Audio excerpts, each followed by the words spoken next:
Ukrainale alistumine on tulemas. Aga see pole see, mida sa arvad.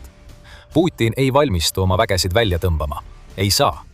Ta on olukorras, kus võita pole võimalik ja tema ainus võimalus on jätkata pimesi oma enda läbikukkumisse. Kuid Venemaal on kulisside taga tõstetud valge lipp ja seda lehvitatakse üha jõulisemalt. Venemaa eliit tahab Ukrainale alla anda. Põhjus on Putin. Tema sõda teeb nad kõik vaeseks ja kui Putin oleks pidanud midagi juba aru saama, siis seda, et sa ei saa rikkurita ja nende rahaga lõputult mängida. Muidu pööravad nad sulle selja ja püüavad sinu tekitatud jamast pääseda. Rahaomanikud tahavad lahkuda ja see on kõik Putini süü. Nii kirjutab Moskva Times 29. juuni artiklis, kus see välja toodi. Paljud Venemaa ärijuhid püüavad oma raha riigist välja viia. Keset Ukraina pidevaid droonirünnakuid ja Putini üha karmimaid meetmeid, mille eesmärk on neist võimalikult palju raha välja pigistada oma sõja rahastamiseks. Venemaa riiklikus jõukusefondis on tekkinud tohutu puudujääk, millele need eliidid tähelepanu juhivad, ning Putin ootab üha enam neilt, et nad selle augu täidaksid, et ta saaks oma sõda jätkata. Nüüd liiguvad kuulujutud, et Kreml hakkab peagi eliidi isiklikke sääste sõja rahastamiseks kasutama ning et Venemaa on juba nii kaugele läinud, et konfiskeerib hoiuseid. Nagu üks Moskva ärimees ütles, võib valitsus proovida minu raha kätte saada mis tahes vahenditega. Kõik mõtlevad, kuidas oma raha välja võtta ja lahkuda. Ja tal on õigus. Viimasel ajal oleme Venemaal näinud palju sularaha väljavõtmisi. United 24 Media teatab, et venelased on 2026 aastal kuni 8. juunini võtnud Vene pankadest ühiselt välja $13 miljardit sularahas. See on viimase 30 aasta suurim väljavõtmiste arv ja see pole sugugi juhuslik. Kõik venelased, alates eliidist kuni tavaliste inimesteni, ei usalda enam oma panku, kuna kardavad, et Kreml võib nende raha igal ajal konfiskeerida. Nüüd võtavad nad oma raha välja, mis on Ukrainale selgeim signaal, mida seni näinud oleme, et mõned Venemaa tähtsaimad inimesed peale Putini ja tema poliitilise klanni on valmis alla andma. Nad näevad seda rahalist valu, mida Ukraina põhjustab, ja nüüd hääletavad nad oma rahakottidega. Kõik see toimub sündmuste jadas, mis näitab, et juba niigi halb olukord Venemaa jaoks, selle majanduse ja raha välja viivate inimeste jaoks, läheb ainult hullemaks. Ukraina droonirünnakud Venemaa naftatöötlemissektori vastu muutuvad järjest intensiivsemaks. 90 Venemaa suurimast naftatöötlemistehasest on nüüd pihta saanud, teatab United 24 Media, ja need rünnakud toimuvad koos rünnakutega sõjalistele objektidele üle kogu Venemaa. Võimudel on sellele kõigele ainult üks vastus: kulutada rohkem raha kaitsele. Ja see lähenemine on viinud selleni, et Venemaal on jaanuarist maini tekkinud $78 miljardi suurune eelarve puudujääk, mis vajab katmist. Eliit vaatab seda puudujääki ja teab, et Kreml pöördub nende poole selle katmiseks. Nad ei ole selle üle õnnelikud. Nagu üks teine Moskva ärimees ütles, õhutõrjesüsteeme pole piisavalt, et meie infrastruktuuri kaitsta. See on selge. Keegi ei tea, mida teha tootmise suurendamiseks. See on kohutav olukord, mida Putin ja tema sisering ei paistnud ootavat. Nad ei valmistunud pikaks sõjaks ja nad ei ole valmis droonisõjaks. On selge, keda ta süüdistab, sest ta toob välja, et Vene rahvas kannatab nüüd sellepärast, et Putin ja tema Kremli kaaslased ei osanud ette näha, et Ukraina ei alistu lihtsalt, vaid areneb hoopis riigiks, mis suudab Venemaad oma äranägemise järgi rünnata. See on tänane olukord ja eliit leiab nüüd, et Venemaa peab sellele olukorrale reageerima valge lipu heiskamisega. Teised sündmused on veelgi vähem palju tõotavad. Kas sa mäletad, kuidas sõda Iraanis pidi olema Venemaa päästja? Nafta hind tõusis umbes või üle $100 barreli eest, kui Hormuzi väin suleti. Ja see pidi tooma Vene majandusse miljardeid ning päästma Putini tema enda jabura kulutamise eest. Seda enam ei juhtu. USA ja Iraani vaheline kokkulepe on langetanud Uraali toornafta hinna umbes $50 barreli eest, nii et päike enam ei paista. Ja see vähene kasu, mida Venemaa suutis saada, on kiiresti kadunud. Rääkides USA'st, siis ka nemad on saatnud Venemaa eliidile signaale, mis on nagu eredalt vilkuvad hoiatustuled. Donald Trump on aktiivselt kiitnud Ukraina presidenti Volodymyr Zelenskit selle eest, kuidas Ukraina end kaitseb, ning ta allkirjastas juuni alguses koos teiste G7 riigipeadega ühisdeklaratsiooni, millega tunnustatakse Ukraina suveräänsust. Donald Trump kasutas sama G7 kohtumist, et vihjata, et USA võib taastada Venemaa vastu naftasanktsioonid, mis peatati Hormuzi väina kriisi haripunktis. See oleks ränk löök Venemaa naftatööstusele, mis on juba niigi raskustes pärast seda, kui nende lootused heade aegade jätkumisele on kokku varisenud. Vladimir Putin on samuti andnud märku, et soovib pista oma räpased käed Venemaa eliidi ja ärimeeste taskutesse, et täita varem mainitud eelarveauke. Juba aprillis teatas United24 meedia, et Venemaa valmistub kehtestama uut ootamatute tulude maksu nende ettevõtete jaoks, kelle kasumit peetakse ülemääraseks. Eliit ja oligarhid ei ole selle üle kindlasti õnnelikud. Nad pakkusid varem välja vabatahtlikke annetusi Venemaa sõjapingutuste toetuseks. Putin ei usu ilmselgelt, et neist annetustest piisab. Nüüd teeb Putin ettepaneku kehtestada uus maks, mis võib ulatuda kuni 20% ülemäärasest tulust, lähtudes ettevõtete 2025 aasta majandustulemustest. Venemaa on seda varemgi teinud, nii aastatel 2018, 2019 kui ka 2021-2022, tuues eelarvesse miljardeid dollareid. Aga nüüd üritab Putin sama trikki kasutada ajal, mil 75% Venemaa ettevõtetest teatas 2025 aastaks tulude ja kasumi vähenemisest või lausa otsestest kahjumitest. Veidi üle poole Venemaa ettevõtetest nägi, et neil tekivad 2026 aastal rahavoo puudujäägid, kuid Putin tahab ikka veel rohkem. Sellest kivist annab ainult nii palju verd välja pigistada ja Venemaa eliit annab märku, et nad tahavad oma raha kaitsmiseks Ukrainale alistuda. Need eliidid näevad, et nende juht on loonud läbikukkunud süsteemi ja et ta tahab nüüd nende raha, et aidata tal üles korjata need killud, mis ta paratamatult maha pillab oma Ukraina sõja kitsarinnalisuse tõttu.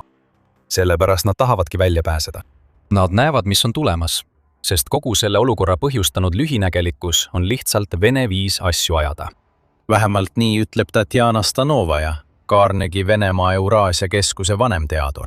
Ta ütleb, et kõik need probleemid tulenevad sellest, et Vladimir Putinil on domineeriv roll kõigis Venemaa valitsemise aspektides, nii et tegelik koordineerimine erinevate valitsusharude vahel on nõrk.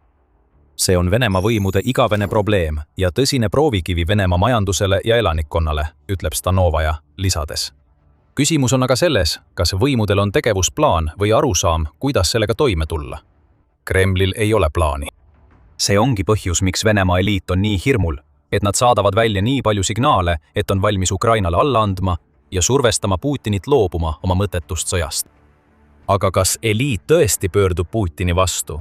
Tema tegi neist selle, kes nad on, ja ta võib nendega teha, mida tahab, eks? Tegelikult mitte. See on palju keerulisem ja me selgitame, miks see nii on.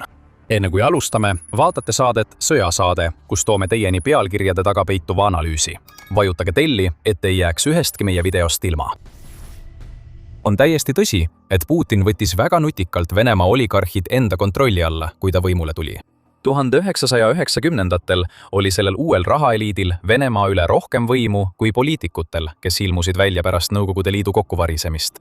Putin nägi selles probleemi, kui temast sai 2000 aastal Venemaa president. Ja ta asus seda kiiresti lahendama. Ja ta alustas varakult, nagu NPR teatab. 2000 aasta suvel kutsus Putin 21 Venemaa rikkaimat meest Kremlisse kohtumisele. Need mehed ei teadnud, mis neid ees ootab. Ilmselt arvasid nad, et jälle üks uus juht, kes palub neilt annetusi. Kuid Putin polnud see, mida nad ootasid. Venemaa uus juht andis oligarhidele valiku. Põlvita ja järgi Putini juhtimist ning nad võivad hoida oma miljardid, mõisad ja kogu rikkuse, aga kui nad talle vastu hakkavad, on sellel tagajärjed. Need oligarhid, kes keeldusid või hiljem kokkuleppest taganesid, leidsid end tihti salapärastel asjaoludel suremas või Siberi vanglates korruptsioonisüüdistustega virelemas. Ja paljude aastate jooksul pärast seda saatuslikku kohtumist on Putin ainult tugevdanud oma raudset haaret oligarhide üle, nii et Venemaal rikkaks saamise tee kulgeb otse läbi riigijuhi. Nagu Carnegie fond seda kirjeldab, on Venemaa valitsev eliit tänapäeval vähem poliitiline või majanduslik klass ning pigem kogu juhte, kes teevad seda, mida Putin ütleb, vältides seega igasugust kontrolli kõigilt peale oma juhi. Just see parasiitlik suhe, mida Putin on soodustanud, on peamine põhjus, miks Venemaa rikkaimad pole Putini vastu üles tõusnud, hoolimata sellest, et nad on tema sõja tõttu saanud löögi teise järel oma pangakontodele. Nendes suhetes pole palju muutunud. Putin omab endiselt mõjuvõimu Venemaa suurimate rahameeste ja naiste üle. Aga me ei näe, et Vene oligarhid massiliselt Putini juurest lahkuksid, ning nemad pole ainsad eliidid, kes Venemaal on. Siin näeme ärimehi, kes pole võib-olla multimiljardärid, soovimas laevalt lahkuda. Need on just need väike- ja keskmise suurusega ettevõtete omanikud, kes juhivad firmasid, mis annavad üle poole töökohtadest Venemaa majanduses. Ainult väikeettevõtted annavad umbes viiendiku Venemaa kogu majandusest, paljastab ajaleht Moskva Times. Ja need kõik on ettevõtted, kes peavad ostma kütust ja muid tooteid oligarhidelt, kes juhivad riigi huve ja suuri ettevõtteid, mille Putin neile andis. Kui need eliidid, olgugi et väiksemad, võtavad oma raha välja ja annavad alla, on see Putini jaoks tohutu probleem. See on nagu vundamendi eemaldamine kaardimajalt. Kogu asi variseb kokku ja iga kaart kukub põrandale. Putin on juba näinud, kuidas paljud neist keskastme eliitidest on põgenenud. Varsti pärast seda, kui ta alustas oma sissetungi, teatas Ühendkuningriik, et 15 000 Venemaa miljonäri üritasid riigist lahkuda. Jällegi, need ei ole oligarhid, kuid nad kuuluvad siiski Venemaa ühiskonna kõrgematesse kihtidesse. Nad on eliit, rahaliselt vaadates, ja nad tahavad sealt lahkuda. Nüüd, kui Vladimir Putin pistab oma käe veelgi sügavamale, mitte ainult alles jäänud miljonäride, vaid ka nende taskutesse, kes on ühiskonna redelil veidi madalamal ja tunnevad, et nad on juba piisavalt andnud, loob ta täiusliku keskkonna nendele inimestele, kes tahavad valget lippu heisata. Vladimir Putin teeb nad vaeseks, kõik selle nimel, et pidada sõda, mida neist keegi tegelikult ei taha. Kõik see toimub sellepärast, et Vladimir Putin ja tema käsilased ei suutnud ette näha, mida nad vallandavad, kui nad alustasid oma niinimetatud erioperatsiooni 2022 aasta veebruaris. Ukraina ei pidanud kunagi saama selleks, mis ta täna on. Pikamaa droonid ei pidanud igal nädalal rafineerimistehaseid tabama. Venemaad ei oleks isegi puudutatud. Vladimir Putini loodud süsteem oleks töötanud suurepäraselt seni, kuni sõda oleks piirdunud Ukrainaga. Isegi kui võitlusele kulutati miljardeid ja sadu tuhandeid venelasi hukkus. Eliit oleks endiselt oma osa saanud, kuid nüüd on sõjakäik pöördunud Ukraina kasuks. Venemaa aeglane edenemine rindel, kui seda üldse on, süveneb veelgi põlevate naftatoodete, reisihäirete, kütusepuuduse ja kõigi nende teiste näidetega, kuidas sõda jõuab Venemaale koju, kuigi see poleks pidanud kunagi Ukrainast väljuma.